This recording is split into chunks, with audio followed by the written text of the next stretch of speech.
So hi guys, naabot na rin ako ang gi-order nga tempered o casing nga transparent. Kini akong cellphone nga kani sa Redmi Note 14 Pro 5G. Wala man ni siya tempered. So orderan ako siya diri. So muna na siya guys sa tuwing unbox.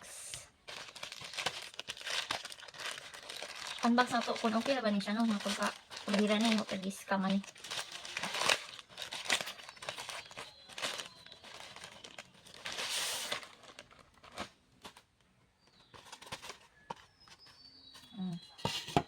So muna siya, na siya wipes.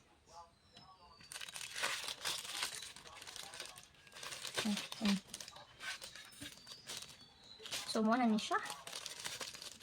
Okay. Bakit ano to? So there ang iyang tempered guys. Ano na siya? So muna ini. Kani guys mo niya ang casing.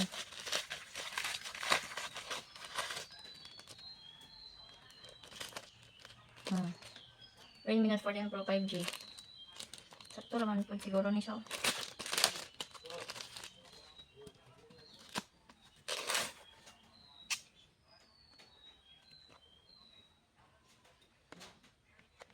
Igo, day.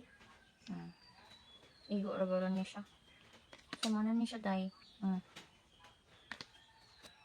So, hey guys. Okay lang ako ang i-order nga tempered o casing nga transparent sa Redmi Note 14 Pro nga cellphone guys. Okay ra kayo siya kung na siyang gitaon. Sabi na kung ano, di siya okay. Ara ako ipakita sa inyo ha. Okay ra siya, then ang iapong tempered ako nang gitaod oh. Saan na man na ako ni siya taod. So okay ra siya guys. Ako lang ibutang ang kung asa ko ga-order ani ang casing sa Redmi Note 14 Pro 5G o gamiya akong tempered.